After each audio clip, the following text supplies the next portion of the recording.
Hello बच्चों, कैसे हैं आप लोग। आइए आज हम नया सवाल करते हैं फिर से। दो घनों जिसमें से प्रत्येक का आयतन 64 सेंटीमीटर क्यूब है के संलग्न फलकों को मिलाकर एक ठोस बनाया जाता है। इससे प्राप्त घनाभ का पृष्ठीय क्षेत्रफल ज्ञात कीजिए। देखो, पहले हम तो घन घन बना लेते हैं। देखते हैं घन कैसे बनता है। ये हमारा घन है, ठीक है। देखो, घन की सारी भुजाएं क्या होती हैं, बराबर होती है। अगर मान लो कि ऊंचाई ए है, लंबाई ए है और चौड़ाई ए है, ठीक है। तो इसमें क्या लिखा है, प्रत्येक का आयतन 64 सेंटीमीटर क्यूब है, किसका, घन का। तो हम अपने मान से मान लेते हैं। हमारे पास कोई आयतन ए क्यूब है।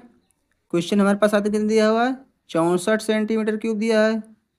तो भुजा हमारे पास कितनी निकल आएगी, 8 निकल, 4 निकल रही आएगी।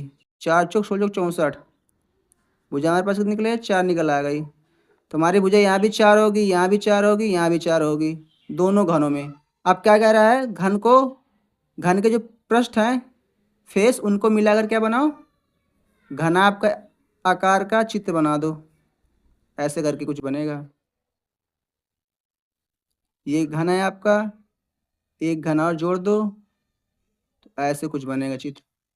देखो, ऊंचाई सेम रहेगी, चौड़ाई भी सेम रहेगी, बट लंबाई बदल जाएगी।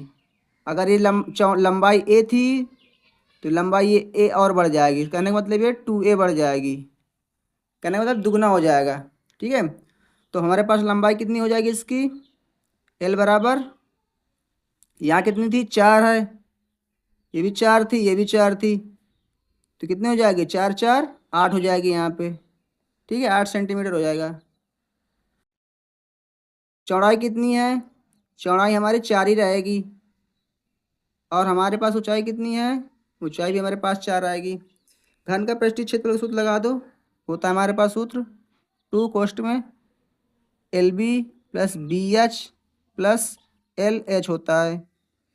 वैल्यू पुट कर दो, इस पे आंसर आ जाएगा। लंबाई हमारे पास 8 थी, 8 रख दो। चौड़ाई 4 प्लस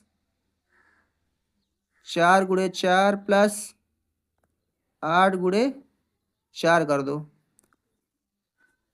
कितना आ जाएगा, 8 चौक 32 प्लस 4 चौक 16 प्लस 32, 32 दूनी 64 हो जाएगा। 64 6 70, 70 10 80।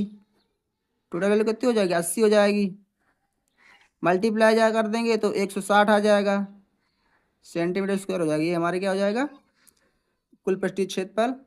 आशा करते हैं कि आपको सवाल समझ में आया होगा। धन्यवाद।